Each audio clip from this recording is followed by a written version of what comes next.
해가 지고 어둠이 내릴 무렵 서쪽 하늘에 유난히 밝게 빛나는 별 하나가 모습을 드러냅니다.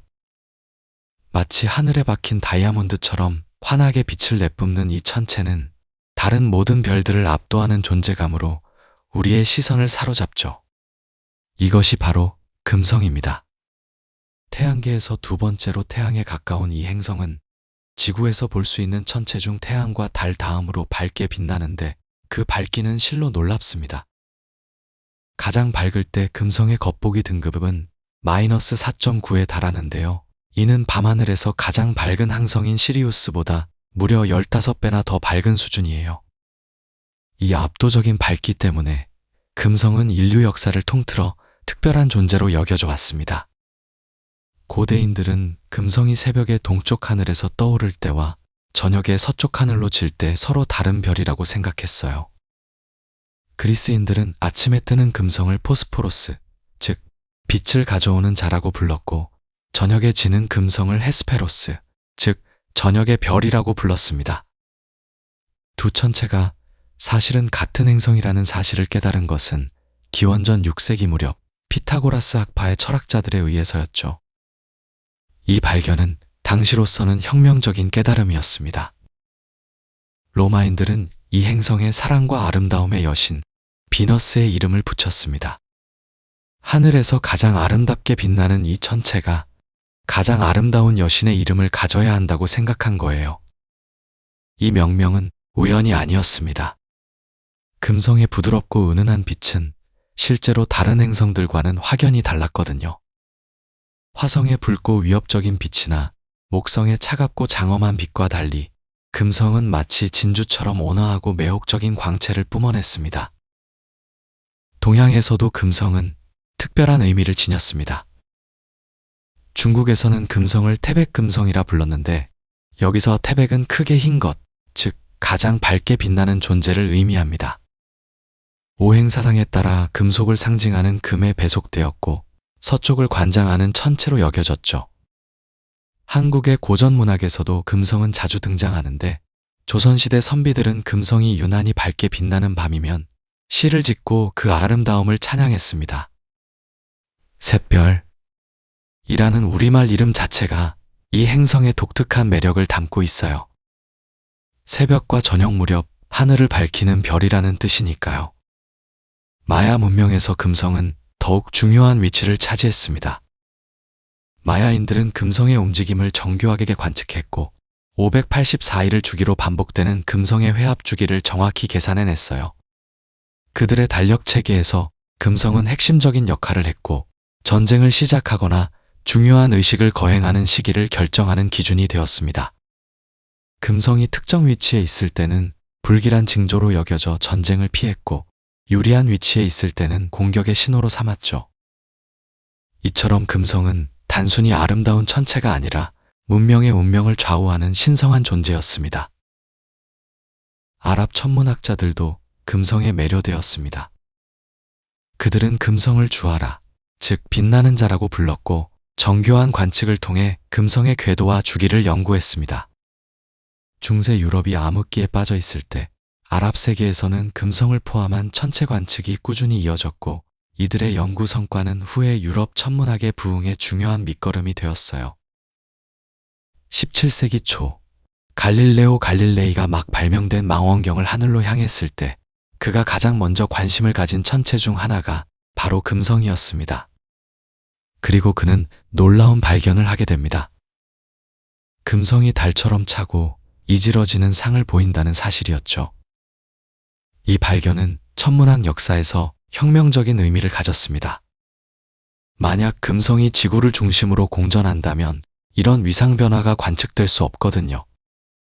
금성의 위상 변화는 코페르니쿠스의 지동설을 뒷받침하는 결정적인 증거였고 갈릴레오는 이 관측 결과를 통해 우주의 중심이 지구가 아니라 태양이라는 주장에 힘을 실어줄 수 있었습니다.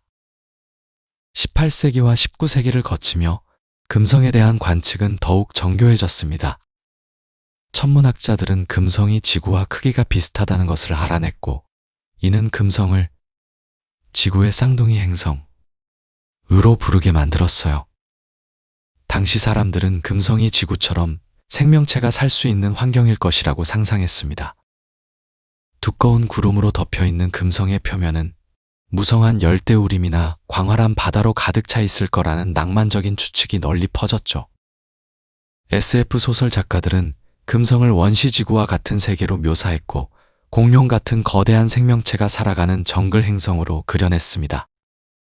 1960년대 초까지만 해도 많은 과학자들이 금성의 구름 아래에는 온화한 기후가 존재할 것이라고 믿었습니다. 금성이 지구보다 태양에 가깝긴 하지만 두꺼운 구름이 햇빛을 반사해주기 때문에 표면 온도는 지구와 크게 다르지 않을 거라고 생각한 거예요. 어떤 천문학자들은 금성의 표면 온도가 섭씨 50도 정도일 것이라고 예측하기도 했습니다. 이는 생명체가 존재하기에 결코 불가능한 조건이 아니었죠. 금성은 인류가 다음으로 탐험해야 할 미지의 세계였고 어쩌면 외계 생명체를 만날 수 있는 가장 가까운 장소였습니다. 하지만 금성의 진짜 모습은 이런 낭만적인 상상과는 전혀 달랐습니다. 아름다운 샛별의 이름 뒤에는 상상을 초월하는 지옥이 숨겨져 있었거든요. 인류가 우주 탐사 시대를 열고 금성에 탐사선을 보내기 시작하면서 서서히 그 충격적인 진실이 드러나기 시작했습니다. 20세기가 시작되면서 천문학자들은 더욱 강력한 망원경으로 금성을 관찰하기 시작했습니다. 하지만 놀랍게도 망원경의 성능이 좋아질수록 금성은 더욱 수수께끼 같은 존재가 되어갔어요. 다른 행성들은 표면의 세부적인 특징들이 점점 더 선명하게 드러났지만 금성만은 예외였습니다. 아무리 고성능 망원경을 사용해도 금성의 표면은 보이지 않았거든요.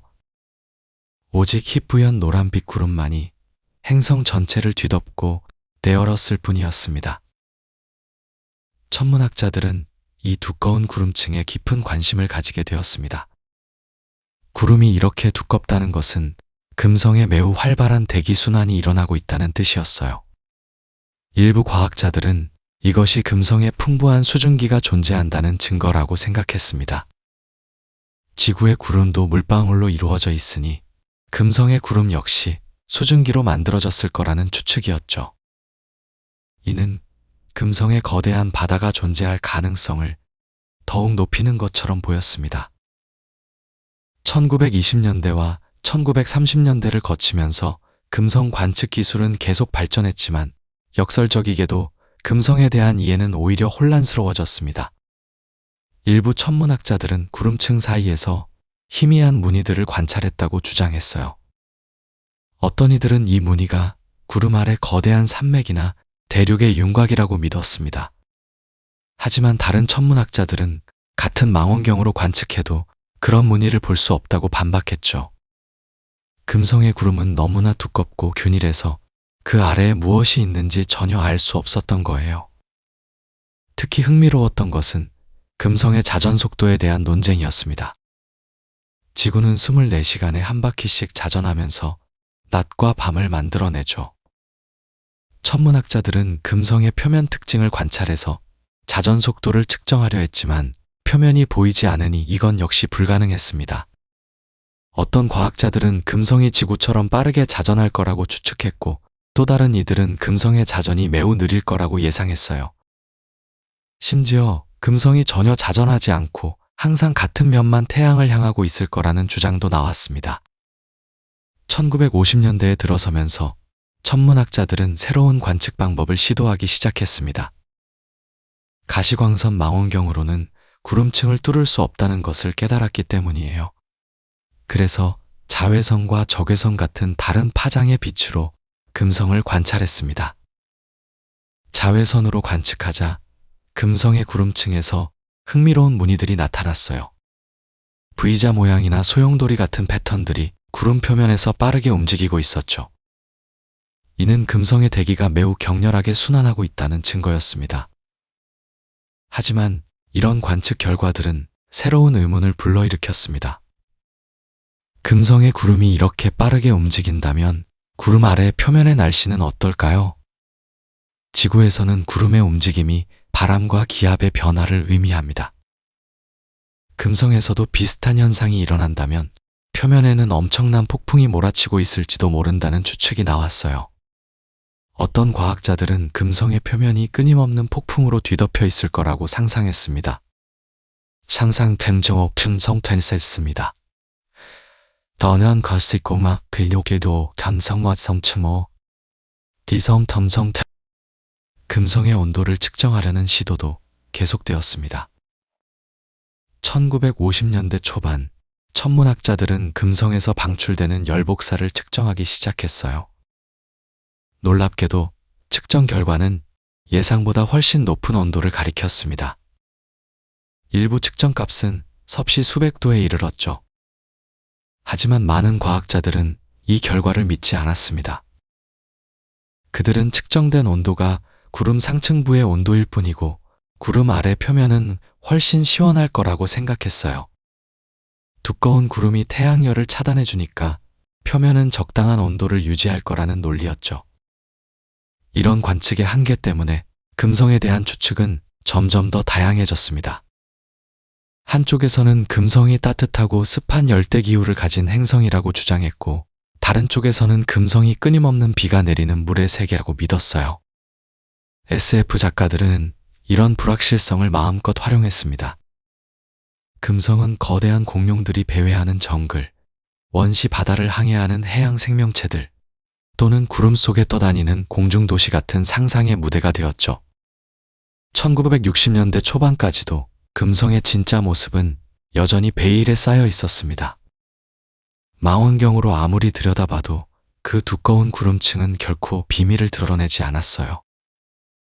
천문학자들은 점점 더 확신하게 되었습니다. 금성의 진실을 알아내려면 망원경만으로는 부족하다는 것을요. 직접 금성으로 탐사선을 보내 구름 속으로 들어가야 한다는 결론에 도달했죠. 그리고 마침 인류는 우주 탐사 시대를 막 열고 있었습니다. 소련과 미국의 우주 경쟁이 치열해지면서 금성은 다음 탐사 목표가 되었어요. 1961년 소련이 최초로 금성 탐사선 베네라 1호를 발사했습니다. 비록 이 탐사선은 금성에 도달하기 전에 통신이 두절되었지만 이는 인류가 금성의 비밀을 풀기 위한 위대한 여정의 시작이었어요. 이후 몇 년 동안 소련과 미국은 계속해서 금성 탐사선을 보냈습니다. 하지만 금성은 쉽게 자신의 비밀을 내어주지 않았죠. 초기 탐사선들은 대부분 실패했거든요. 금성의 환경이 생각보다 훨씬 가혹하다는 것을 인류는 곧 깨닫게 될 참이었습니다. 그런데 초기 탐사선들이 잇따라 실패하는 와중에도 과학자들은 여전히 한 가지 사실에 희망을 걸고 있었습니다. 금성과 지구가 놀라울 정도로 비슷하다는 점이었어요. 망원경 관측만으로도 확인할 수 있는 이 유사성은 금성이 생명체가 살 수 있는 환경일지도 모른다는 기대를 계속 부풀렸죠. 무엇보다 금성의 크기가 지구와 거의 똑같았습니다. 금성의 지름은 약 12,104km인데 이는 지구 지름인 12,742km와 비교해 겨우 5% 정도 작을 뿐이에요. 만약 지구와 금성을 나란히 놓는다면 대부분의 사람들은 크기 차이를 알아채기 힘들 거예요. 질량 면에서도 금성은 지구의 약 81.5%에 달했습니다. 태양계의 다른 행성들과 비교해보면 이 유사성이 얼마나 두드러지는지 알 수 있죠. 수성은 지구보다 훨씬 작고 화성은 지구의 절반 정도 크기에 불과하며 목성과 토성 같은 거대 행성들은 비교 자체가 무의미할 만큼 커요. 이런 크기와 질량의 유사성 때문에 금성의 중력도 지구와 비슷했습니다. 금성 표면의 중력은 지구 중력의 약 90% 수준이거든요. 만약 여러분이 지구에서 50kg이라면 금성에서는 45kg 정도로 느껴질 거예요. 이 정도 차이는 사실상 체감하기 어려운 수준입니다. 화성의 중력이 지구의 38%에 불과한 것과 비교하면 금성은 정말 지구와 쌍둥이 같았죠. 천문학자들은 금성과 지구가 같은 방식으로 형성되었을 것이라고 추측했습니다.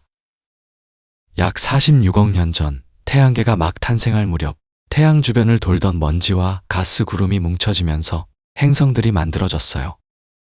금성과 지구는 태양으로부터 비슷한 거리에서 형성되었기 때문에 비슷한 재료로 만들어졌을 가능성이 높았습니다.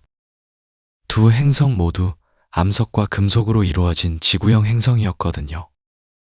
목성이나 토성처럼 주로 가스로 이루어진 거대 행성들과는 근본적으로 다른 구조였죠.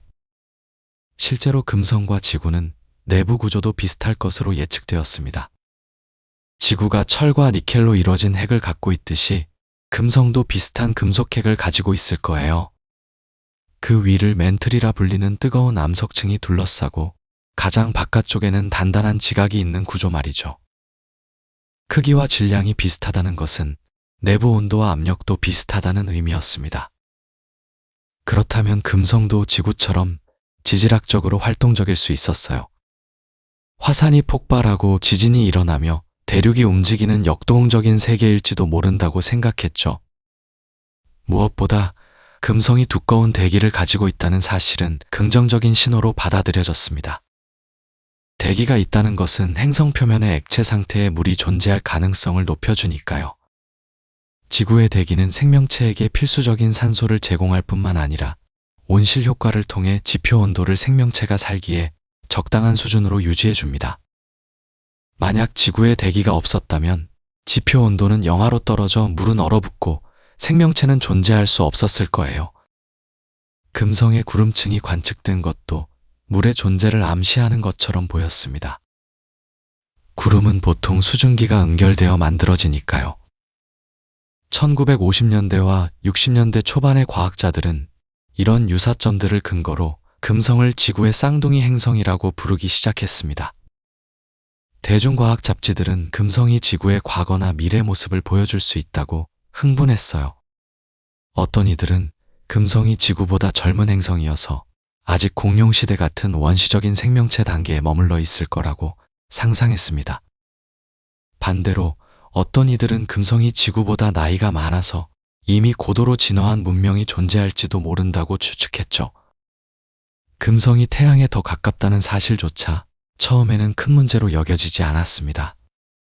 금성은 태양으로부터 약 1억 800만 킬로미터 떨어져 있는데 이는 지구와 태양 사이 거리인 1억 5천만 킬로미터보다 훨씬 가까워요. 하지만 과학자들은 금성의 두꺼운 구름층이 태양빛을 많이 반사해서 실제로 표면에 도달하는 열은 그렇게 많지 않을 거라고 생각했습니다. 게다가 지구에서도 적도 지방은 무척 뜨겁지만 생명체가 번성하고 있잖아요. 금성도 비슷하게 따뜻하지만 생명이 살만한 환경일 수 있다고 여겼죠. 천문학자들은 금성의 자전 속도를 정확히 측정하지 못했지만 이것도 낙관적으로 해석되었습니다. 만약 금성이 빠르게 자전한다면 낮과 밤의 온도 차이가 지구처럼 적당할 거라고 추측했거든요. 느리게 자전하더라도 두꺼운 대기가 열을 골고루 분산시켜 줄 거라고 믿었어요. 어떤 경우든 금성은 극한 환경이 아니라 생명체가 살기에 적합한 온화한 세계일 것 같았습니다. 이런 희망적인 추측들은 대중문화에도 깊이 스며들었습니다. SF 소설과 영화들은 금성을 모험의 무대로 삼았어요. 금성의 정글을 탐험하는 우주 비행사들, 금성의 바다에서 거대한 생명체를 마주치는 이야기들, 금성의 고대 문명 유적을 발견하는 플롯들이 쏟아져 나왔죠. 이런 작품들은 단순한 상상이 아니라 당시 과학계의 진지한 가설에 기반을 둔 것이었습니다. 하지만 1960년대 중반부터 금성에 대한 이런 낭만적인 환상은 조금씩 균열이 가기 시작했습니다. 전파 망원경을 이용한 새로운 관측 기술이 개발되면서 과학자들은 금성 표면에서 나오는 전파를 감지할 수 있게 되었거든요. 그 전파들이 전하는 메시지는 충격적이었습니다. 금성 표면의 온도가 섭씨 300도가 넘을 것이라는 신호가 포착되었거든요. 하지만 많은 과학자들은 이 데이터를 믿으려 하지 않았습니다. 전파 관측에는 오차가 있을 수 있고 측정 방법에 문제가 있을 수 있다고 생각했죠. 무엇보다 금성이 지옥 같은 세계라는 사실을 받아들이기가 너무나 어려웠습니다.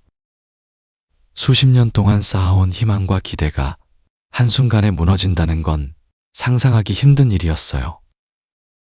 진실을 확인하는 유일한 방법은 직접 금성에 가보는 것뿐이었습니다. 1960년대는 미국과 소련이 우주개발 경쟁을 벌이던 냉전의 한복판이었죠. 두 나라는 금성 탐사에 엄청난 자원을 쏟아부었습니다.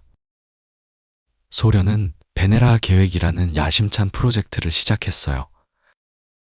베네라는 러시아어로 금성을 뜻하는 말입니다. 1961년 베네라 1호가 발사되었지만 통신이 두절되면서 실패로 끝났죠. 그 뒤를 이어 여러 탐사선들이 발사되었지만 금성에 도달하기도 전에 고장나거나 궤도를 벗어나는 실패가 반복되었습니다. 미국도 마리너 계획을 통해 금성 탐사에 나섰습니다. 1962년 마리너 1호가 발사되었지만 프로그래밍 오류로 발사 후 몇 분 만에 폭파되는 참사를 겪었어요. 같은 해 마리너 2호가 발사되었고 이번에는 성공했습니다. 마리너 2호는 1962년 12월 14일 인류 역사상 처음으로 금성을 근접 비행하는 데 성공했죠.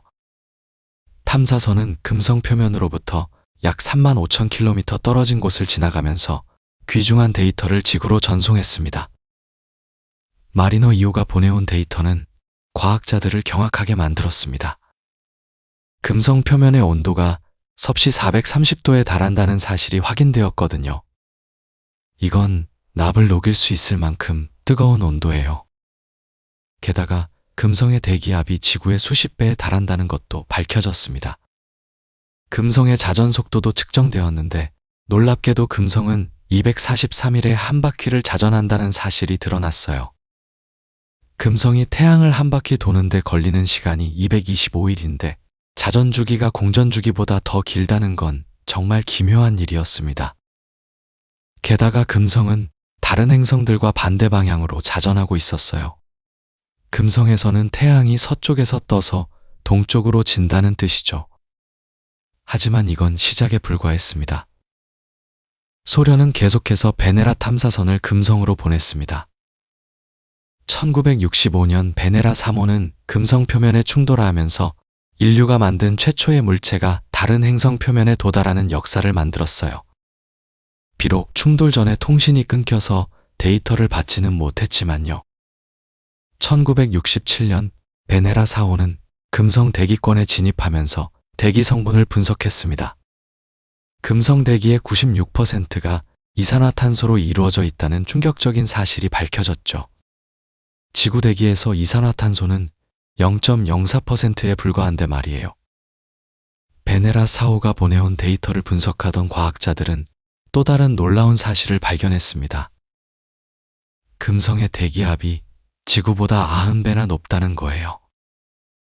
이건 지구 바다 900m 깊이에서 받는 압력과 비슷합니다. 잠수부들도 특수 장비 없이는 도달할 수 없는 깊이죠. 금성 표면에 서 있다는 건 바다 밑 깊은 곳에서 납이 녹는 열기를 견디는 것과 같다는 뜻이었습니다. 소련 과학자들은 더욱 강력한 탐사선을 설계했습니다. 1970년 베네라 7호가 발사되었고 이 탐사선은 역사적인 순간을 만들어냈어요. 1970년 12월 15일 베네라 7호는 금성 표면에 연착륙하는 데 성공했습니다. 인류가 만든 탐사선이 다른 행성 표면에 착륙해서 데이터를 전송한 최초의 순간이었죠. 탐사선은 금성의 극한 환경에서 23분 동안 살아남으면서 귀중한 정보를 지구로 보냈습니다. 표면 온도가 섭씨 475도에 달한다는 사실이 확인되었어요. 이전 추정치보다 훨씬 더 뜨거웠습니다. 1972년 베네라 8호가 금성 표면에 착륙했고 이번에는 50분 동안 작동하면서 더 많은 데이터를 전송했습니다. 금성 표면에 도달하는 햇빛의 양이 측정되었는데 두꺼운 구름 때문에 지구에서 흐린 날 받는 햇빛보다도 적다는 걸 알게 되었죠. 금성 표면은 영원히 어둑어둑한 황혼 같은 빛 속에 잠겨 있었습니다. 1975년 베네라 9호와 10호는 더욱 놀라운 성과를 이뤘습니다. 두 탐사선은 금성 표면에서 찍은 최초의 사진들을 지구로 전송했어요. 그 사진들에는 날카로운 암석들이 가득한 황량한 풍경이 담겨 있었습니다. 암석들은 현무암으로 추정되었는데 화산 활동으로 만들어진 돌이죠. 금성의 표면은 화산 폭발의 흔적으로 뒤덮여 있었습니다. 사진 속 하늘은 주황빛이었어요. 두꺼운 대기와 황산구름이 햇빛을 산란시키면서 만들어낸 색깔이었습니다. 베네라 탐사선들이 보내온 데이터를 종합하면서 금성의 진짜 모습이 드러났습니다. 금성은 아름다운 이름 뒤에 상상할 수 없는 지옥을 숨기고 있었어요. 표면 온도는 섭씨 460도에서 480도 사이를 오갔습니다. 이 온도에서는 납, 아연, 주석 같은 금속들이 녹아내려요. 대기압은 지구의 92배에 달했고 이산화탄소로 가득 찬 대기는 온실 효과를 극대화시켰습니다. 태양에서 오는 열이 금성 표면에 도달하면 다시 우주로 빠져나가지 못하고 갇혀버리는 거죠. 두꺼운 이산화탄소 대기가 담요처럼 열을 가두면서 금성은 태양계에서 가장 뜨거운 행성이 되었습니다. 수성이 태양에 더 가깝지만 금성이 더 뜨거운 이유가 바로 이 극단적인 온실 효과 때문이에요. 더 놀라운 사실들이 계속 밝혀졌습니다. 금성의 구름은 물방울이 아니라 황산으로 이루어져 있었어요. 황산은 자동차 배터리에 들어가는 부식성 화학물질입니다. 금성의 상층 대기에서는 이 황산이 비가 되어 내리지만 너무 뜨거운 대기를 통과하면서 표면에 도달하기 전에 증발해버려요. 영원히 내리지만 절대 땅에 닿지 않는 비, 그것이 금성의 황산비였습니다. 과학자들은 왜 금성이 이렇게 극단적인 환경을 갖게 되었는지 연구했습니다. 금성과 지구는 크기도 비슷하고 태양으로부터 거리도 그렇게 다르지 않은데 왜 이렇게 완전히 다른 세계가 되었을까요? 답은 온실 효과의 폭주에 있었습니다. 금성이 태양에 조금 더 가까웠기 때문에 초기에 조금 더 많은 열을 받았고 그 열이 바다를 증발시켰어요. 수증기는 강력한 온실가스입니다. 수증기가 늘어나면서 온도가 더 올라갔고 온도가 올라가면 더 많은 물이 증발했죠.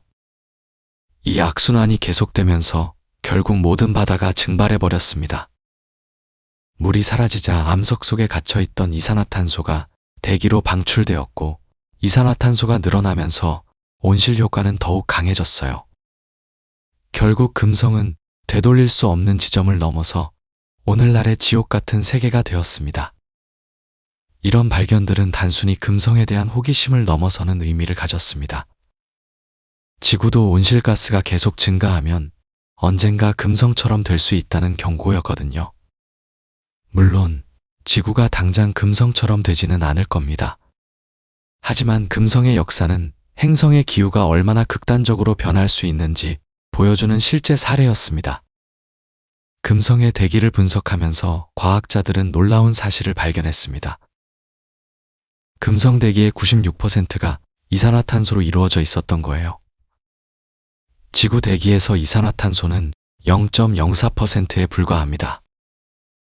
금성은 지구보다 무려 2,400배나 많은 이산화탄소를 가지고 있었죠. 이것은 단순한 차이가 아니었습니다. 이 엄청난 양의 이산화탄소가 금성을 태양계에서 가장 뜨거운 행성으로 만든 주범이었거든요. 시범이었거든요. 이산화탄소는 온실가스입니다. 온실가스는 태양빛은 통과시키지만 열은 가둬두는 성질을 가지고 있어요. 지구에서도 적당한 양의 온실가스 덕분에 우리가 살 수 있는 온도가 유지됩니다. 만약 온실가스가 전혀 없다면 지구의 평균 기온은 영하 18도까지 떨어질 거예요. 하지만 금성에서는 이 온실 효과가 극단으로 치달았습니다.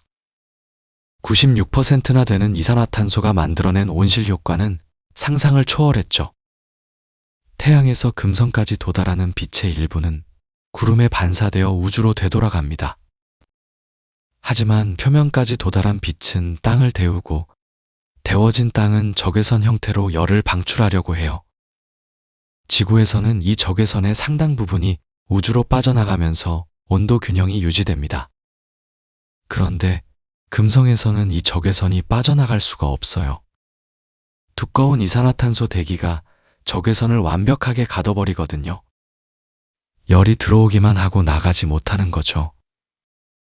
더 심각한 것은 금성 대기의 압력이었습니다. 지구 해수면 기압의 92배에 달하는 압력은 대기를 극도로 밀집시켰어요. 밀집된 대기는 열을 더 효과적으로 가두었습니다. 지구 바다 수심 900m 지점과 같은 압력 속에서 이산화탄소 분자들이 빽빽하게 들어차 있는 상태를 상상해 보세요. 이 분자들은 마치 두꺼운 담요처럼 행성을 감싸고 있었습니다. 열이 빠져나갈 틈이 전혀 없었죠. 과학자들은 이 메커니즘을 폭주 온실 효과라고 부릅니다. 한번 시작되면 멈출 수 없는 악순환이거든요. 온도가 올라가면 더 많은 온실가스가 방출되고 온실가스가 늘어나면 온도가 더 올라가는 거예요. 금성에서는 이 과정이 수억 년 동안 계속되었습니다. 초기에 금성에 있었을지도 모를 바다는 완전히 증발했어요. 수증기는 이산화탄소보다 더 강력한 온실가스입니다. 증발한 물은 온실 효과를 더욱 가속화시켰죠. 그리고 대기권 상층부에서 태양의 자외선이 물 분자를 쪼개버렸습니다. 가벼운 수소는 우주로 날아가 버렸고 산소는 암석과 결합했어요. 결국 금성은 물을 영원히 잃어버렸습니다. 물이 사라지자 또 다른 재앙이 시작되었습니다.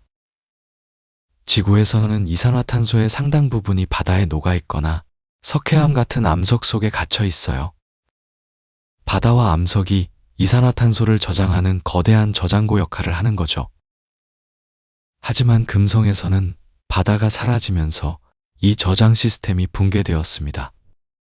화산 활동으로 방출된 이산화탄소는 갈 곳이 없었어요. 모두 대기 속으로 쌓여갔습니다. 시간이 지날수록 대기 중 이산화탄소 농도는 계속 높아졌죠. 금성의 표면 온도는 낮과 밤이 거의 같습니다. 섭씨 460도라는 엄청난 열을 가진 대기가 행성 전체를 균일하게 데우고 있기 때문이에요. 금성의 하루는 지구 시간으로 117일이나 됩니다. 태양이 117일 동안 한쪽 면을 비추고 117일 동안 반대편이 어둠에 잠기는 거죠. 지구였다면 낮 쪽은 끔찍하게 뜨겁고 밤 쪽은 얼어붙었을 겁니다. 하지만 금성에서는 밤과 낮의 온도 차이가 거의 없어요. 두꺼운 대기가 열을 골고루 분산시키기 때문입니다. 밤이 되어도 열은 우주로 빠져나가지 못하고 대기 속에 계속 갇혀 있었죠. 이 온실 효과는 자체적으로 안정화되는 메커니즘이 없었습니다. 지구에서는 온도가 올라가면 더 많은 물이 증발하고 구름이 많아지면서 태양빛을 더 많이 반사하여 온도를 낮추는 피드백이 있어요. 또한 강수량이 늘어나면 이산화탄소가 비에 녹아 암석과 반응하여 대기에서 제거되는 과정도 있습니다. 하지만 금성에서는 이런 조절 장치가 전혀 작동하지 않았어요. 구름은 황산으로 이루어져 있어서 물 순환과는 무관했고 물이 없으니 이산화탄소를 제거할 방법도 없었습니다. 시스템 전체가 한 방향으로만 계속 나아갔던 거죠. 과학자들은 컴퓨터 모델을 통해 금성의 온실 효과를 재현해 보았습니다. 계산 결과는 충격적이었어요. 금성만큼 두꺼운 이산화탄소 대기를 가진 행성에서는 열 방출이 사실상 불가능했습니다. 대기가 마치 완벽한 단열재처럼 작동했거든요. 들어오는 에너지와 나가는 에너지의 균형이 완전히 무너진 상태였죠. 행성은 계속해서 열을 축적할 수밖에 없었고 표면 온도는 나비 녹는 온도를 훨씬 넘어서 버렸습니다. 더욱 무서운 점은 이 과정이 되돌릴 수 없다는 거예요. 한번 폭주 온실 효과가 시작되면 행성은 스스로 회복할 능력을 잃어버립니다. 온도를 낮출 방법이 없거든요. 금성에 기적적으로 물을 공급한다 해도 그 물은 즉시 증발해서 온실 효과를 더 심화시킬 뿐이에요. 이산화탄소를 제거하려 해도 어마어마한 양 때문에 불가능합니다. 금성은 영원히 지옥 같은 상태로 남을 수밖에 없는 거죠. 금성을 연구하면서 과학자들은 중요한 교훈을 얻었습니다. 행성의 기후는 생각보다 훨씬 섬세한 균형 위에 서 있다는 거예요. 작은 변화가 큰 결과를 낳을 수 있고 어느 순간 임계점을 넘으면 되돌릴 수 없는 변화가 일어날 수 있습니다. 금성은 그 가능성을 현실로 보여주는 살아있는 증거였어요. 아름다운 새벽의 별 뒤에 숨겨진 진실은 우주에서 가장 극단적인 온실 효과의 결과물이었습니다. 하지만 금성의 지옥은 여기서 끝나지 않습니다. 섭씨 460도의 열기는 시작에 불과했어요. 금성 표면에 발을 디딘다면, 아니 정확히 말하자면 발을 디디려 한다면 여러분은 즉시 다른 무언가를 느끼게 될 겁니다. 엄청난 압력이죠. 금성의 대기압은 지구의 90배에 달합니다. 이게 얼마나 대단한 압력인지 실감하기 어려우시죠? 이렇게 생각해 보세요. 지구의 바다 깊은 곳, 정확히 해저 900m 지점까지 잠수했을 때 느끼는 압력과 같습니다. 잠수함 없이 맨몸으로 900m 깊이까지 내려간다면 어떤 일이 벌어질까요? 인간의 몸은 즉시 짓눌려 버릴 겁니다. 폐는 찌그러지고 갈비뼈는 부러지며 내장 기관들은 견딜 수 없는 압박을 받게 되죠. 금성 표면은 바로 그런 곳입니다. 공기 자체가 물처럼 무겁고 압도적인 거예요. 1960년대 초기 과학자들이 이 사실을 처음 알게 되었을 때 그들은 경악했습니다. 우주선을 설계하는 엔지니어들은 완전히 새로운 도전에 직면했어요. 일반적인 우주선 구조로는 금성의 압력을 견딜 수 없었거든요. 소련의 베네라 우주선들이 겪었던 운명을 기억하시나요? 초기 탐사선들은 금성 대기에 진입한 후 표면에 도달하기도 전에 압력에 짓눌려 침묵했습니다. 마치 깊은 바다에 던져진 음료수 캔처럼 구겨져 버린 거죠. 과학자들은 점점 더 두껍고 강력한 외피를 설계해야 했습니다. 베네라 7호가 1970년 마침내 금성 표면에 착륙했을 때 그 우주선은 거의 잠수함에 가까운 구조를 갖추고 있었어요. 두꺼운 티타늄 구체로 만들어진 압력 용기였죠. 그리고 그렇게 강력한 구조로도 겨우 23분밖에 버티지 못했습니다. 왜 대기압이 이렇게 높은 걸까요? 답은 단순합니다. 대기의 양이 압도적으로 많기 때문이에요. 금성 대기의 질량은 지구 대기보다 90배나 무겁습니다. 상상해 보세요. 우리 머리 위에 있는 공기의 무게를 90배로 늘린다면 어떤 느낌일까요? 금성에서는 대기 자체가 거대한 바다처럼 행성을 짓누르고 있는 셈입니다. 그것도 고온의 이산화탄소로 이루어진 바다로요. 이 엄청난 압력은 금성의 환경을 더욱 극단적으로 만듭니다. 높은 압력 때문에 이산화탄소는 지구에서와는 완전히 다른 성질을 보이거든요. 섭씨 460도와 90기압이라는 조건에서 이산화탄소는 기체도 아니고 액체도 아닌 초임계 유체 상태에 가까워집니다. 이것은 기체의 확산성과 액체의 밀도를 동시에 가진 특이한 상태예요. 금성의 대기 아래층은 마치 끈적하고 무거운 유체 속을 헤엄치는 것 같은 환경이 됩니다. 그런데 이 압력과 온도만으로도 충분히 끔찍한데 금성은 또 다른 선물을 준비해 두었습니다. 바로 황산구름이죠. 금성의 하늘을 뒤덮고 있는 두꺼운 구름층, 우리가 지구에서 금성을 볼 때 그렇게 아름답게 빛나게 만드는 그 구름은 실은 진한 황산으로 이루어져 있습니다. 화학 실험실에서 다루는 그 위험한 황산이요. 금성의 상층 대기, 지표면에서 약 50에서 70km 높이에는 황산 방울들이 떠다니는 구름층이 형성되어 있어요. 이 황산은 어디서 온 걸까요? 금성 화산들에서 분출된 이산화황 가스가 그 기원입니다. 이산화황은 대기 중에서 산소와 반응해서 삼산화황이 되고 이것이 다시 대기 중의 미량 수증기와 결합하면 황산이 생성되는 거예요. 황산 방울들은 구름을 형성하며 금성 전체를 덮어버립니다. 그리고 이 구름에서는 비가 내립니다. 황산 비가요? 상상해 보세요. 하늘에서 황산이 비처럼 쏟아지는 광경을요. 지구에서도 산성비가 문제가 되지만 금성의 황산 비는 차원이 다릅니다. 순도 높은 진한 황산이 빗방울처럼 떨어지는 거예요. 이 황산비가 지표면까지 도달할까요? 놀랍게도 그렇지 않습니다. 황산비는 낙하하면서 점점 더 뜨거운 대기층을 통과하게 되거든요. 지표면에서 약 25km 높이에 이르면 온도가 너무 높아져서 황산은 증발해버립니다. 다시 이산화황과 수증기로 분해되는 거죠. 그러면 이 기체들은 다시 상승 기류를 타고 올라갑니다. 차가운 상층부에 도달하면 다시 황산으로 결합하고 구름을 형성하고 비가 되어 떨어지죠. 그리고 다시 증발합니다. 끝없는 순환이에요. 금성의 대기는 거대한 황산 순환 시스템인 셈입니다. 황산이 만들어지고 떨어지고 증발하고 다시 만들어지는 과정이 수십억 년 동안 계속되어 왔습니다. 이 황산 구름층은 금성을 더욱 신비롭게 만드는 동시에 더욱 접근하기 어렵게 만듭니다.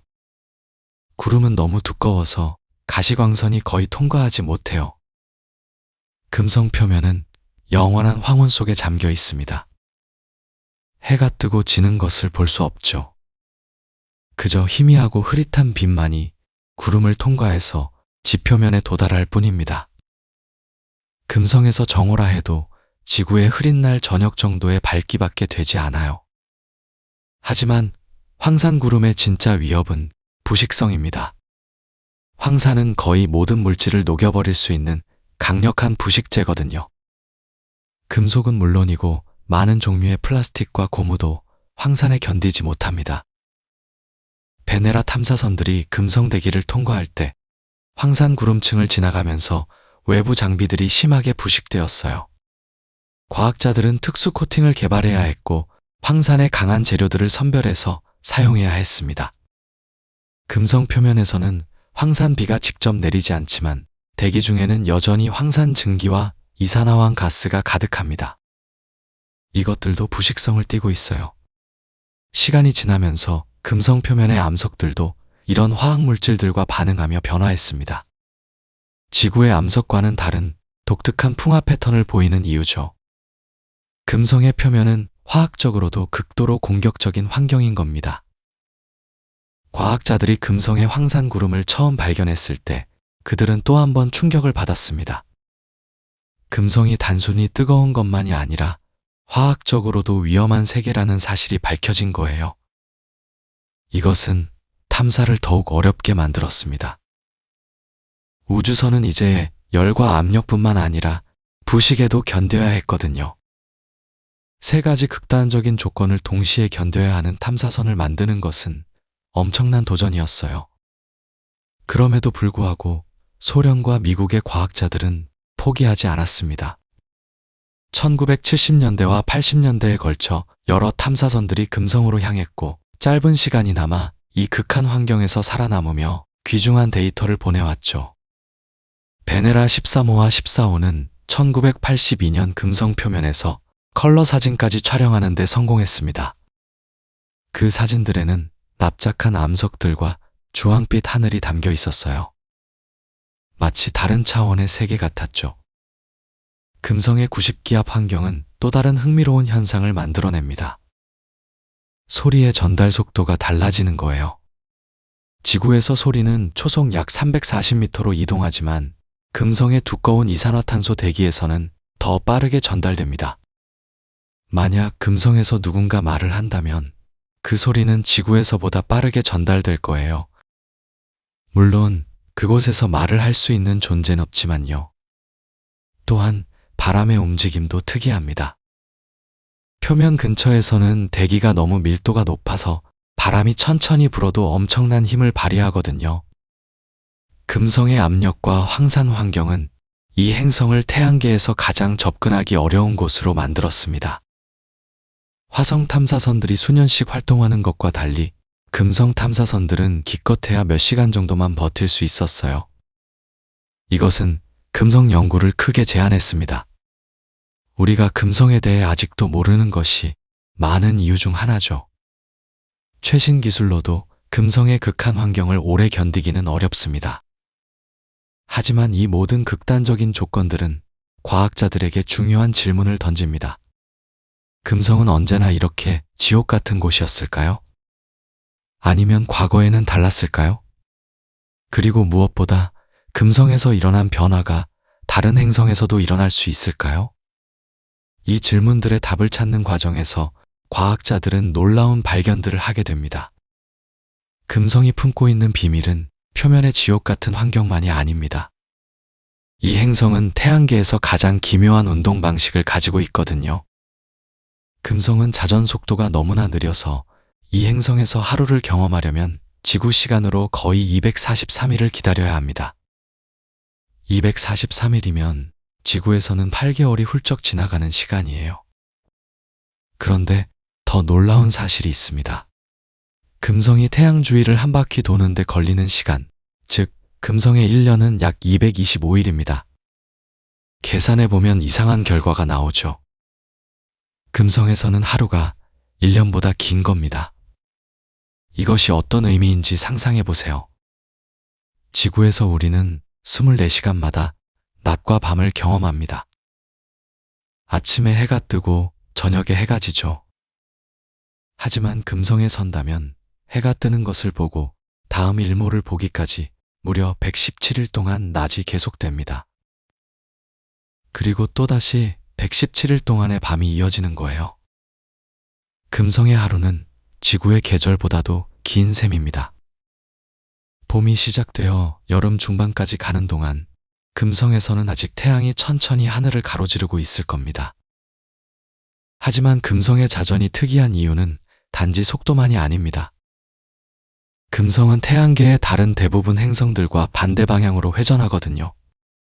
지구를 비롯한 대부분의 행성들은 북극 위에서 내려다보면 시계 반대 방향으로 자전합니다. 이를 순행자전이라고 하죠. 그런데 금성은 시계 방향으로 돕니다. 이를 역행자전이라고 부릅니다. 금성에 서서 하늘을 바라본다면 태양은 서쪽에서 떠서 동쪽으로 지는 놀라운 광경을 볼 수 있을 거예요. 물론 금성의 두꺼운 구름 때문에 실제로 태양을 직접 볼 수는 없겠지만요. 왜 금성은 이렇게 이상하게 회전하는 걸까요? 과학자들은 여러 가설을 제시했습니다. 가장 유력한 이론은 금성이 태양계 초기에 거대한 충돌을 겪었다는 것입니다.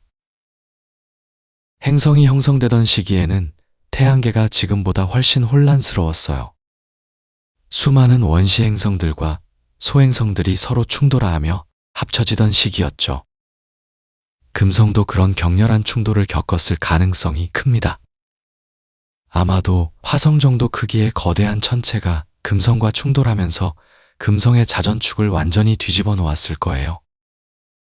이 충돌은 너무나 강력해서 금성의 회전 방향 자체를 바꿔버렸고 동시에 자전 속도까지 극단적으로 느려지게 만들었을 겁니다. 또 다른 이론도 있습니다. 금성의 두꺼운 대기가 자전 속도를 늦췄다는 설명이에요. 금성의 대기는 지구보다 90배나 무겁고 밀도가 높습니다. 이렇게 무거운 대기는 행성 표면과 끊임없이 마찰을 일으키며 이 마찰력이 수십억 년에 걸쳐 금성의 자전을 점점 더 느리게 만들었을 수 있거든요. 마치 회전하는 팽이 위에 무거운 담요를 덮으면 팽이가 점점 느려지는 것과 비슷한 원리입니다.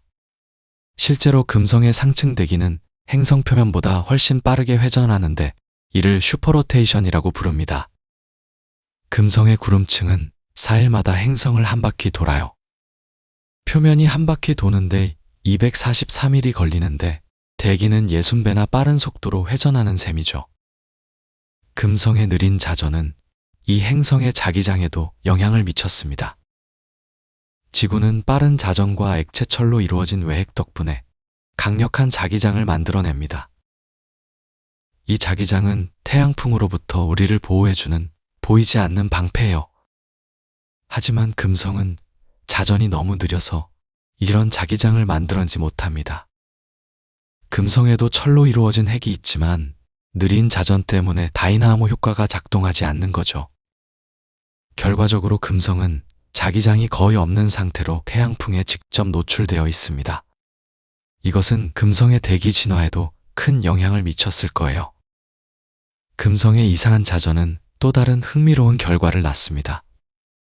금성의 하루가 1년보다 길기 때문에 금성에서 관찰되는 태양의 움직임은 매우 복잡해집니다. 금성이 태양 주위를 공전하는 속도가 자전 속도보다 빠르기 때문에 금성에서 본 태양은 천천히 서쪽에서 떠서 동쪽으로 지지만 그 사이에 금성이 공전하면서 위치가 바뀌거든요. 이를 모두 계산하면 금성에서의 하루, 즉 해가 뜨고 다시 뜰 때까지의 시간은 약 117일이 됩니다. 이를 태양일이라고 하는데 금성의 태양일은 자전 주기와는 다른 거예요. 과학자들은 금성의 자전 속도가 여전히 변하고 있다고 생각합니다. 최근 관측 결과에 따르면 금성의 자전 주기가 과거 측정값과 미세하게 달라졌거든요. 이는 금성의 자전이 아직도 느려지고 있거나 혹은 대기의 영향으로 미세하게 변동하고 있음을 시사합니다. 금성의 두꺼운 대기는 행성의 회전 속도에 계속 영향을 미치고 있을 가능성이 높습니다. 지구에서도 대기의 순환이 자전 속도에 아주 미세한 영향을 주지만 금성에서는 그 효과가 훨씬 크게 나타나는 거예요. 금성에 느리고 역행하는 자전은 이 행성의 환경을 더욱 극단적으로 만들었습니다. 빠른 자전은 행성의 열을 고르게 분산시키는 데 도움이 되거든요. 지구의 경우 24시간마다 낮과 밤이 바뀌면서 온도가 조절됩니다. 하지만 금성에서는 117일 동안 같은 면이 태양을 향하고 있어요. 이렇게 긴 낮 동안 한쪽 면은 계속 가열되고 반대편은 계속 냉각됩니다. 물론 금성의 두꺼운 대기가 열을 전달해서 온도 차이를 줄여주긴 하지만 만약 대기가 없었다면 온도 차이는 엄청났을 겁니다. 흥미롭게도 금성만이 역행 자전을 하는 것은 아닙니다. 천왕성도 자전축이 거의 옆으로 누워 있어서 이상한 자전을 하고 있죠. 하지만 금성처럼 완전히 반대 방향으로 도는 행성은 태양계에서 금성이 유일합니다. 이는 금성이 태양계 역사에서 특별한 사건을 겪었음을 의미합니다. 그 사건이 정확히 무엇이었는지는 아직 완전히 밝혀지지 않았지만 금성의 현재 모습을 만드는 데 결정적인 역할을 했을 거예요. 금성의 자전 속도와 방향은 이 행성의 과거를 이해하는 중요한 단서입니다. 만약 금성이 지구처럼 빠르게 자전했다면 지금과는 전혀 다른 환경을 가졌을지도 모릅니다. 자기장이 생겨서 대기를 보호했을 수도 있고 빠른 낮과 밤의 교체로 온도 분포가 달랐을 수도 있죠. 하지만 금성은 그런 길을 걷지 않았습니다. 대신 태양계에서 가장 느리게 그리고 반대 방향으로 회전하는 행성이 되었어요. 이 특이한 운동은 금성을 더욱 신비롭고 연구할 가치가 있는 대상으로 만들었습니다.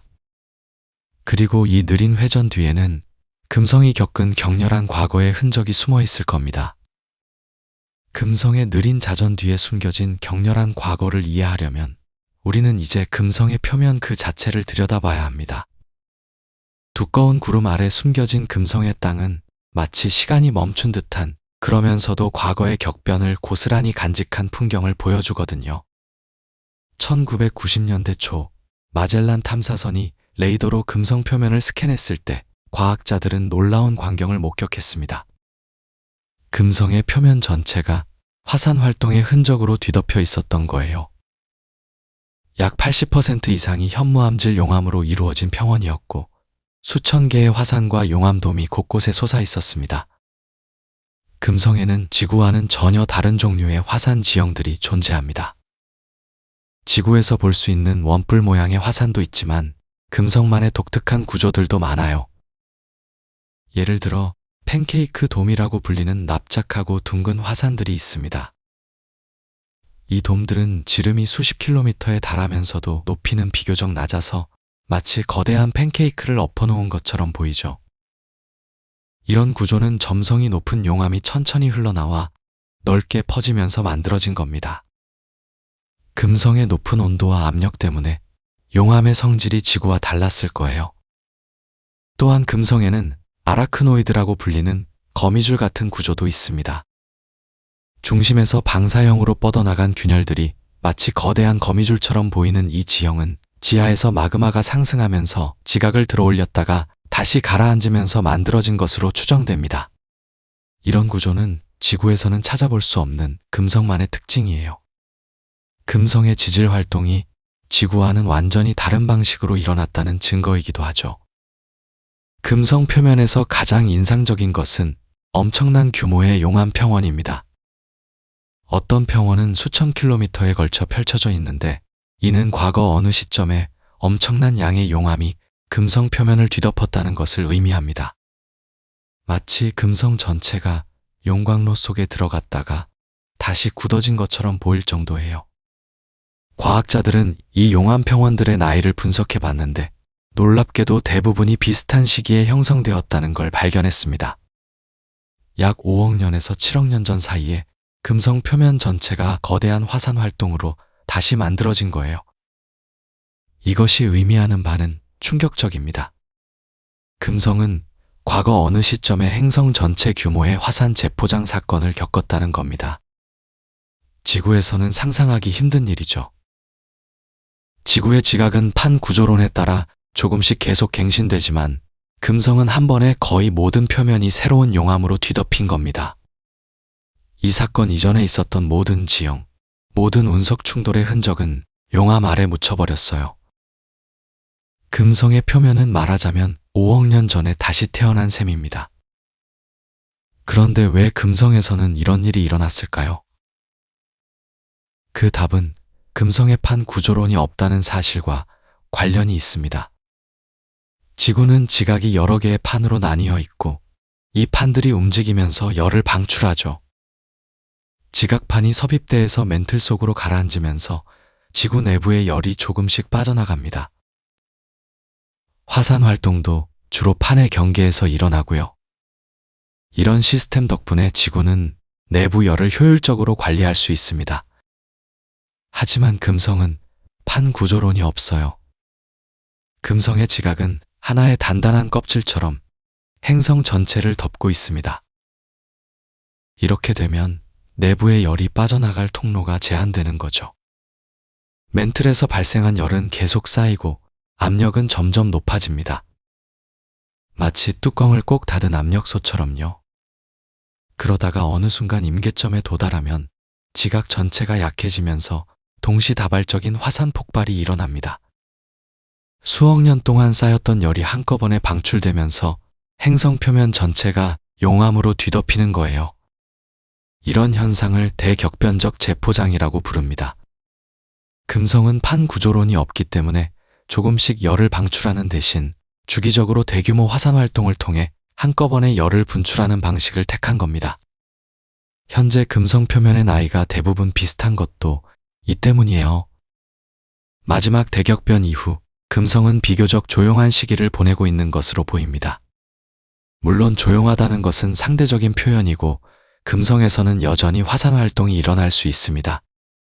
실제로 최근 연구들은 금성에 아직도 활동 중인 화산이 있을 가능성을 제시하고 있거든요.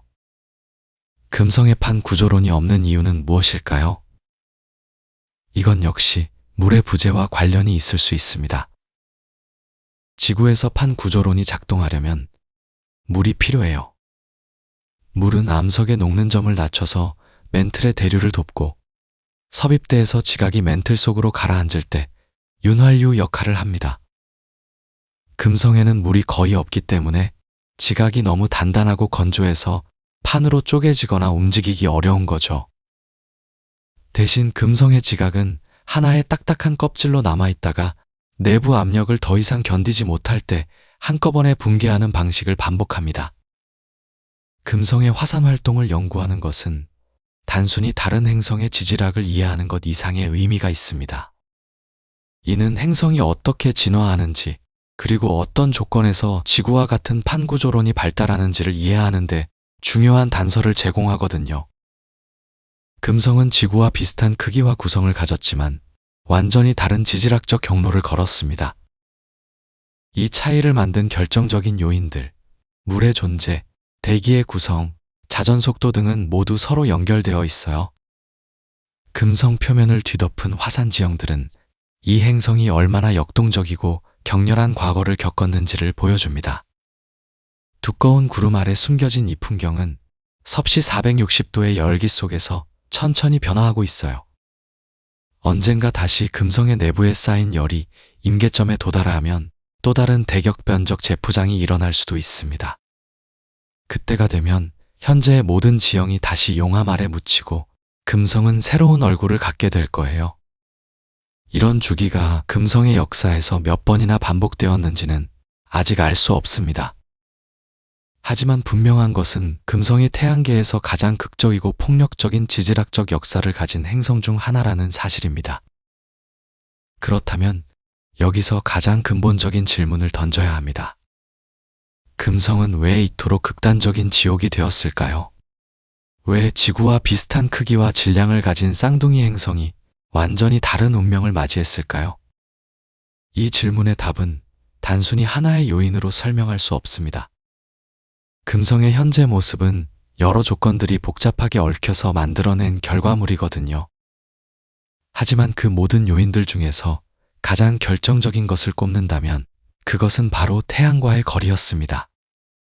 금성은 태양으로부터 약 1억 800만 킬로미터 떨어져 있습니다. 지구는 1억 5천만 킬로미터 거리에 있고요. 겨우 4천만 킬로미터 차이에 불과하죠. 태양계 전체의 규모를 생각하면 이건 정말 작은 차이입니다. 하지만 이 작은 거리 차이가 두 행성의 운명을 완전히 갈라놓았어요. 금성이 받는 태양 에너지는 지구가 받는 양의 약 2배입니다. 이것만으로도 금성의 표면 온도는 지구보다 훨씬 높을 수밖에 없었죠. 태양계가 형성되던 초기, 약 45억 년 전으로 돌아가 봅시다. 그때 금성과 지구는 둘 다 뜨거운 마그마 바다로 덮여 있었습니다. 원시 행성들끼리 충돌하고 합쳐지면서 엄청난 열이 발생했거든요. 시간이 지나면서 두 행성 모두 천천히 식어가기 시작했어요. 수증기와 이산화탄소, 질소로 가득한 원시 대기가 형성되었습니다. 해성과 소행성의 충돌로 물이 공급되었고요. 이 시점까지는 금성과 지구가 비슷한 조건을 가지고 있었을 가능성이 높습니다. 두 행성 모두 물을 가지고 있었고 두꺼운 대기로 둘러싸여 있었죠. 하지만 여기서 결정적인 차이가 나타나기 시작했습니다. 지구는 태양으로부터 적당한 거리에 있었기 때문에 표면 온도가 물에 끓는 점 아래로 떨어질 수 있었어요. 대기 중에 수증기가 응결되어 비가 되고 그 비가 지표에 내려 바다를 형성했습니다. 이산화탄소는 빗물에 녹아서 탄산을 만들었고 그 탄산이 암석과 반응하여 탄산형 광물로 변했어요. 결국 대기 중의 이산화탄소 대부분이 바다와 지각 속으로 흡수되면서 지구의 대기는 상대적으로 얇아졌습니다. 금성은 달랐습니다. 태양과 더 가까운 거리 때문에 표면 온도가 물에 끓는 점보다 높게 유지되었어요. 수증기는 응결되어 비가 되지 못하고 대기 중에 머물렀죠. 여기서 악순환이 시작됩니다. 수증기 자체가 강력한 온실가스거든요. 대기 중의 수증기가 태양 에너지를 가둬서 온도를 더 높였고 높아진 온도는 더 많은 물을 증발시켰습니다. 온도가 계속 올라가면서 지각에 저장되어 있던 이산화탄소도 방출되기 시작했어요. 화산 폭발로 더 많은 이산화탄소가 대기로 쏟아져 나왔고요. 이것이 바로 폭주 온실 효과입니다. 한번 시작되면 멈출 수 없는 악순환이에요. 온도가 올라가면 더 많은 온실가스가 대기로 나오고 그 온실가스가 다시 온도를 올리는 거죠. 금성은 이 과정을 멈출 방법이 없었습니다. 바다가 형성되지 않았기 때문에 이산화탄소를 흡수할 수단이 없었거든요. 결국 금성의 대기는 점점 더 두껍고 뜨거워졌고 표면 온도는 나비 녹는 수준까지 치솟았습니다. 하지만 여기서 끝이 아니었습니다. 대기 중에 남아있던 수증기에게 또 다른 운명이 기다리고 있었어요. 금성의 상층 대기에서 자외선이 물 분자를 수소와 산소로 쪼개기 시작했습니다. 수소는 가벼운 원소라서 금성의 중력을 벗어나 우주 공간으로 날아가 버렸어요. 산소는 무거워서 남았지만 표면의 암석과 반응하여 산화물을 만들었죠. 수억 년에 걸쳐 이 과정이 반복되면서 금성은 가지고 있던 물을 거의 다 잃어버렸습니다. 지구가 만약 금성의 위치에 있었다면 똑같은 운명을 맞이했을 겁니다. 반대로 금성이 지구의 위치에 있었다면 지금쯤 푸른 바다와 생명으로 가득했을지도 모르죠. 겨우 4천만 킬로미터라는 거리 차이가 낙원과 지옥을 가른 거예요. 이것은 우리에게 놀라운 사실을 알려줍니다. 행성의 생명 가능성은 정말로 좁은 범위 안에서만 존재한다는 거죠. 천문학자들은 이것을 생명체 거주 가능 영역이라고 부릅니다. 물을 잃은 것은 금성에게 또 다른 치명적인 결과를 가져왔습니다.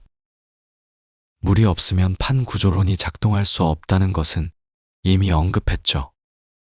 하지만 물의 부재는 또 다른 중요한 것을 불가능하게 만들었어요. 바로 자기장의 생성입니다. 지구는 강력한 자기장을 가지고 있습니다. 이 자기장은 지구 내부의 액체 외핵에서 만들어지는데 철과 니켈로 이루어진 외핵이 대류 운동을 하면서 전류가 발생하고 그 전류가 자기장을 만드는 거예요. 이것을 다이나모 효과라고 부릅니다. 금성도 지구와 비슷한 크기의 철핵을 가지고 있습니다. 하지만 금성은 자기장이 거의 없어요. 지구 자기장의 10,000분의 1도 안 되는 아주 약한 자기장만 존재합니다. 왜 그럴까요? 여기에는 두 가지 이유가 있습니다.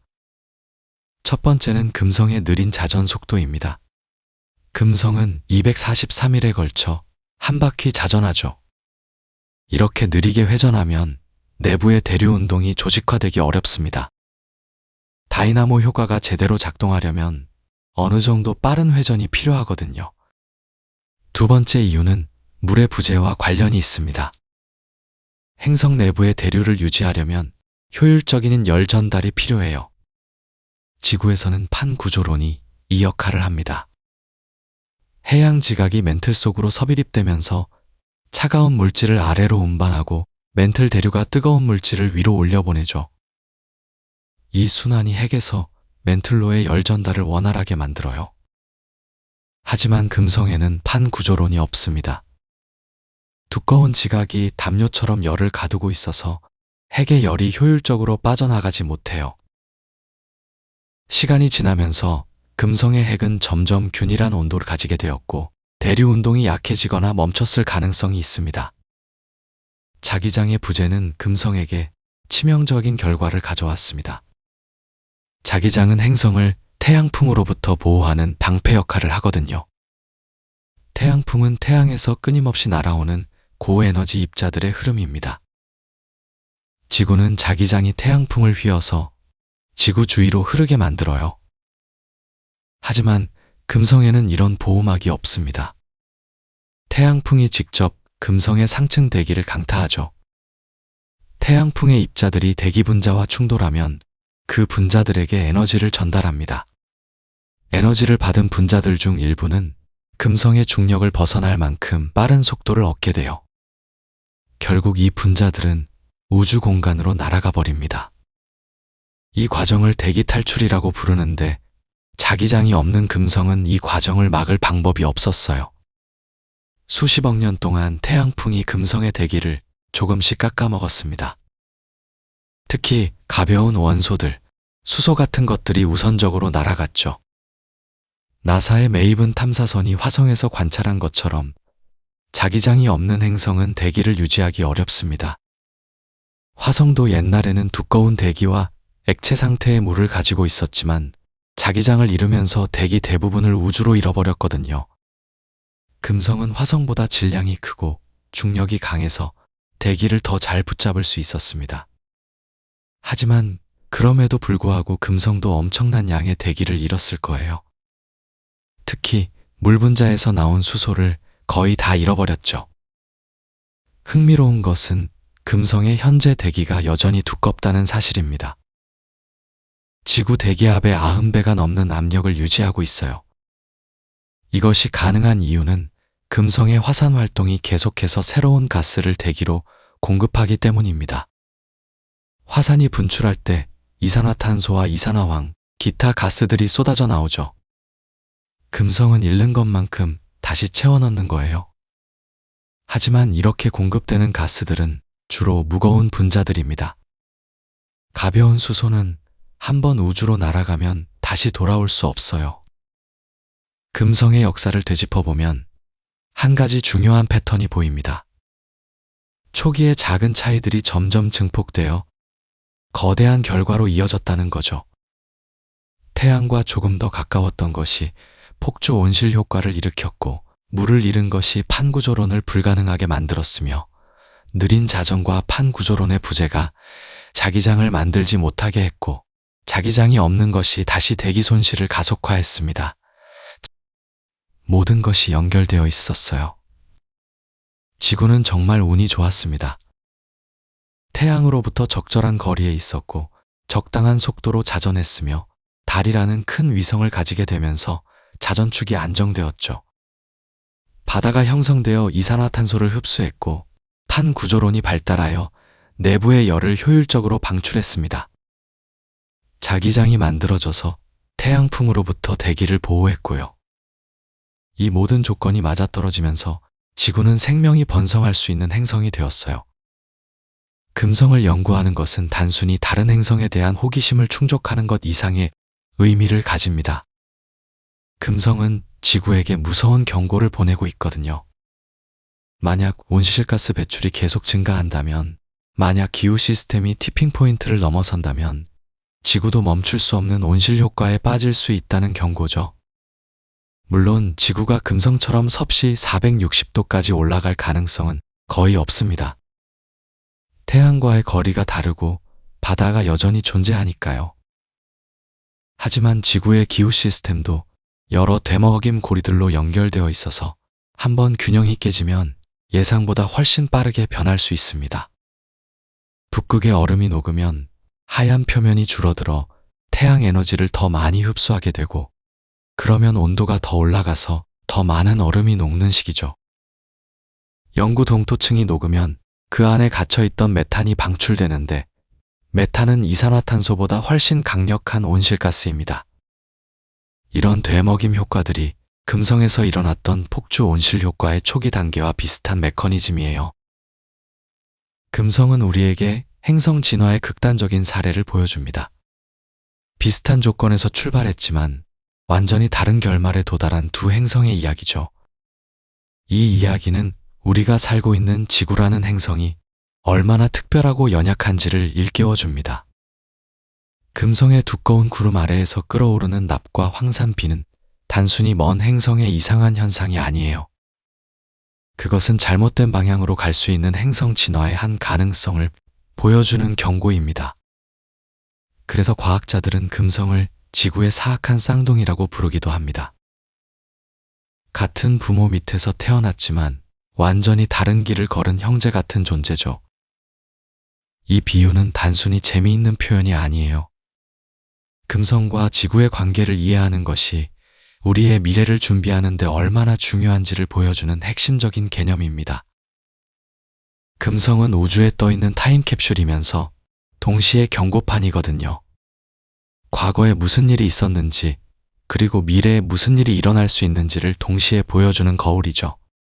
지구의 기후 시스템을 연구하는 과학자들이 금성에 주목하는 이유가 바로 여기에 있습니다. 금성의 대기는 극단적인 온실 효과의 최종 단계를 보여주는 실험실 같은 곳이에요. 지구에서는 아직 초기 단계에 불과한 현상들이 금성에서는 수십억 년에 걸쳐 극단까지 진행되었으니까요. 나사의 기후학자들은 금성의 대기 모델을 연구하면서 지구의 기후 모델을 검증합니다. 금성에서 작동하는 물리 법칙은 지구에서도 똑같이 작동하거든요. 다만 그 규모와 강도가 다를 뿐이죠. 특히 주목받는 것이 구름의 역할입니다.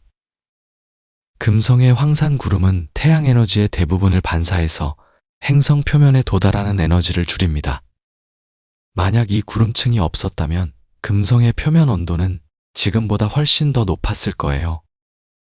아이러니하게도 두꺼운 구름이 금성을 더 뜨겁게 만드는 게 아니라 오히려 식히는 역할을 한다는 거죠. 지구에서도 비슷한 일이 일어납니다. 구름은 태양 에너지를 반사해서 지구를 식히기도 하지만 동시에 지표에서 올라오는 열을 가두어 따뜻하게 만들기도 해요. 이 두 효과의 균형이 어떻게 변하느냐에 따라 기후의 방향이 결정되는데 금성은 이 균형이 완전히 무너진 경우를 보여주는 겁니다. 금성의 슈퍼로테이션 현상도 흥미로운 연구 주제입니다. 행성 전체를 감싸고 있는 바람이 행성 자전 속도의 60배로 움직인다는 건 엄청난 에너지가 대기 속에 갇혀 있다는 뜻이거든요. 이 에너지는 어디서 오는 걸까요? 태양 에너지가 불균등하게 분포하면서 생기는 온도 차이가 바람을 만들고 이 바람이 행성 전체의 열을 재분배하면서 더욱 강력해집니다. 지구의 제트기류나 무역풍도 비슷한 메커니즘으로 작동하지만 금성의 경우는 그 규모가 비교할 수 없을 만큼 크죠. 지구 대기 과학자들은 금성의 슈퍼로테이션을 이해함으로써 지구의 대기 순환에 대한 통찰을 얻습니다. 특히 기후변화로 인해 제트기류의 패턴이 변하고 있는 지금 금성의 극단적인 사례는 중요한 참고자료가 되죠. 그런데 금성 연구는 결코 쉽지 않습니다. 탐사선을 보내는 것 자체가 엄청난 도전이거든요. 1960년대 초반부터 미국과 소련은 경쟁적으로 금성 탐사선을 발사했습니다.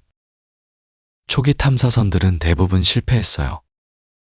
금성의 환경이 예상보다 훨씬 가혹했기 때문이죠. 소련의 베네라 시리즈가 처음으로 금성 표면 착륙에 성공했을 때 탐사선이 보낸 데이터는 과학자들을 경악시켰습니다. 베네라 7호는 1970년에 금성 표면에 도달했지만 겨우 23분 동안만 작동했어요.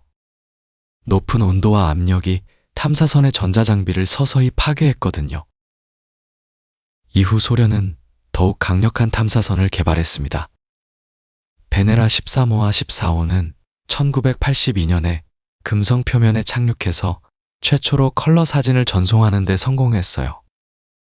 그 사진들은 오렌지빛 하늘 아래 펼쳐진 검은 암석들을 보여주었습니다. 마치 용광로 속 풍경처럼 보였죠. 하지만 이 탐사선들도 각각 127분과 57분 동안만 작동했습니다. 금성의 환경이 얼마나 가혹한지를 다시 한번 증명한 거예요. 현명한 거예요. 상상해보세요. 지구에서 수억 킬로미터를 날아가 금성에 도착한 탐사선이 겨우 2시간도 버티지 못하고 침묵하는 모습을요. 그 짧은 시간 동안 과학자들은 가능한 한 많은 데이터를 얻으려고 필사적이었습니다. 미국의 파이오니어 비너스 오비터는 1978년부터 1992년까지 금성 궤도를 돌며 장기간 관측을 수행했습니다.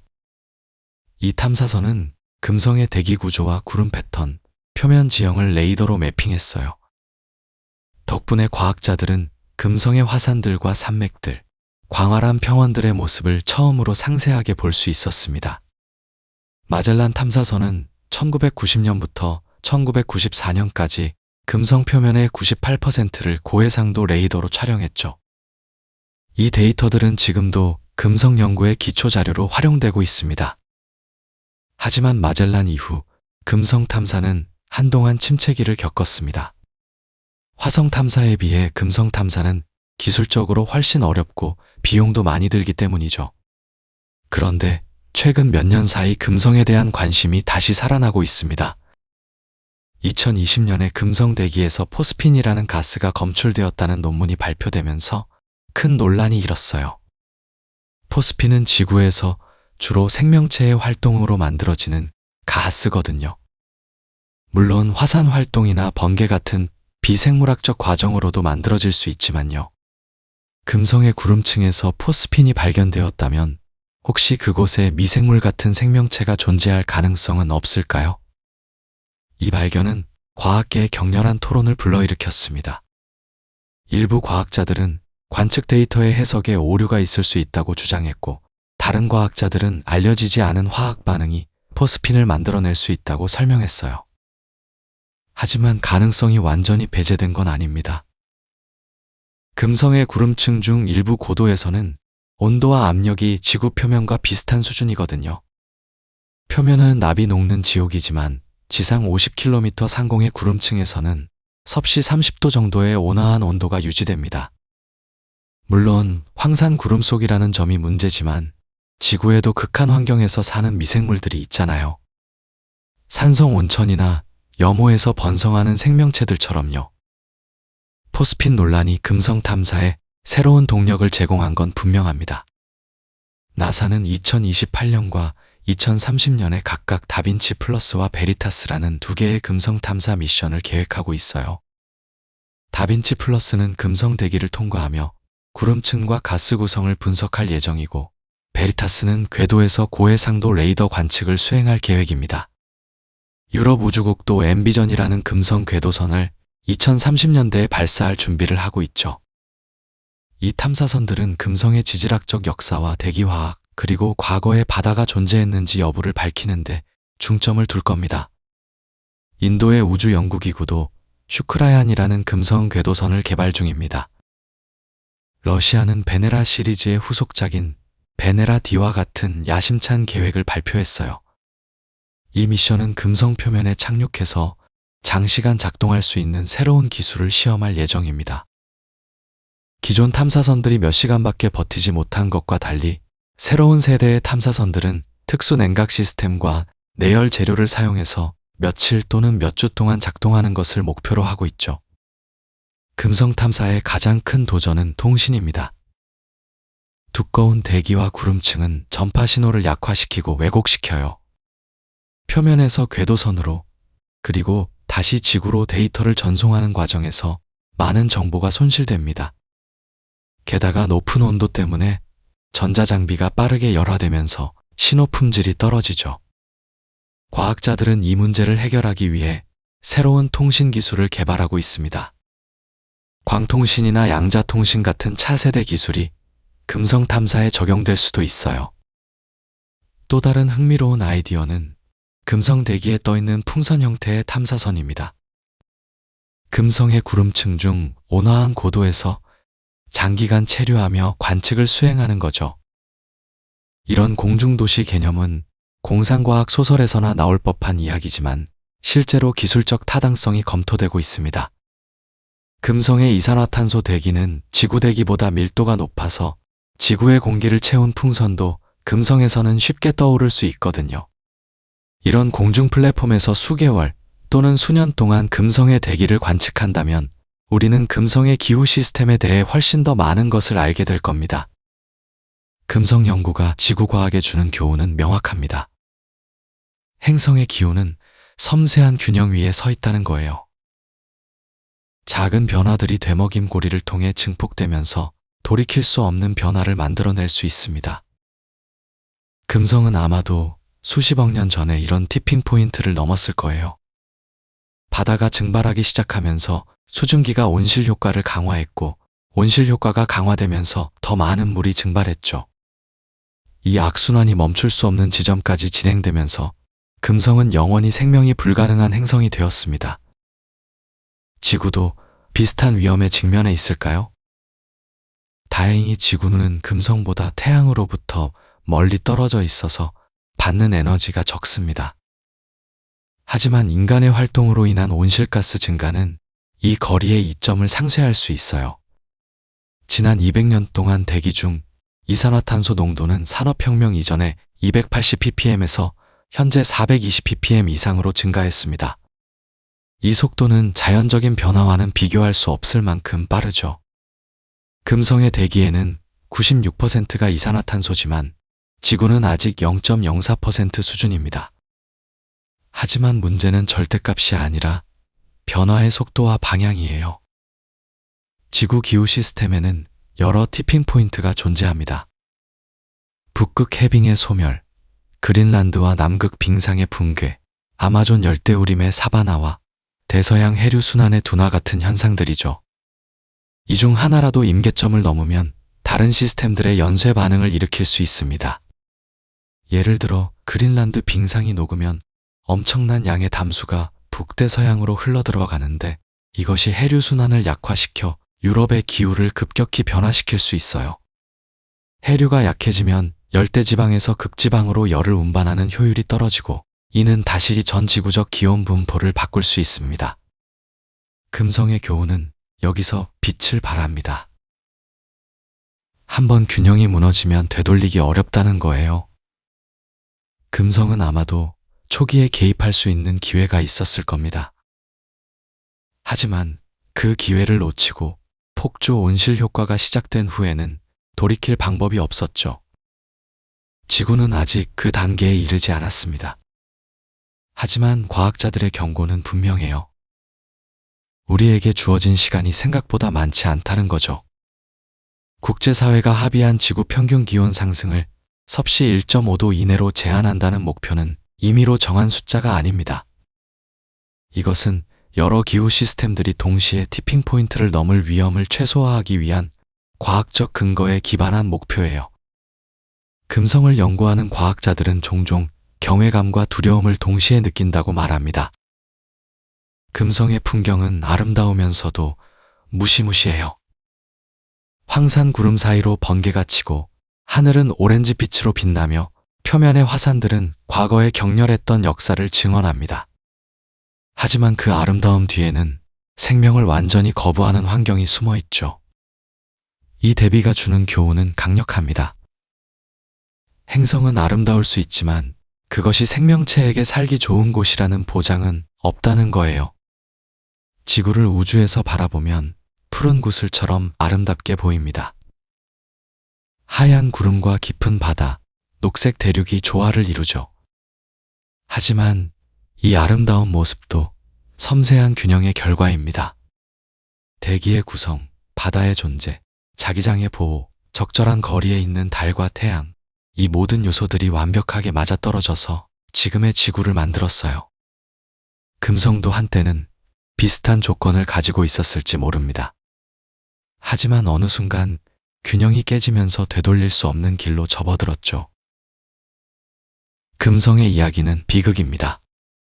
하지만 이 비극은 헛되지 않아요. 금성은 우리에게 소중한 교훈을 주고 있거든요. 행성의 진화는 예측하기 어렵고 한번 잘못된 방향으로 가면 되돌리기 힘들다는 교훈이죠. 지구는 아직 건강합니다. 바다가 있고 생명이 번성하며 대기는 숨 쉴 수 있는 공기로 가득해요.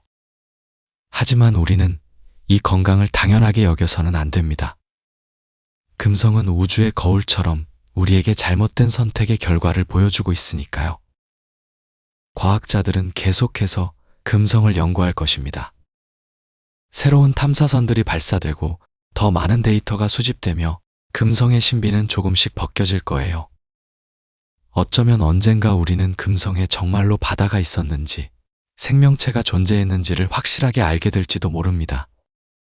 그 답이 무엇이든 금성은 계속해서 우리에게 중요한 메시지를 전달할 겁니다.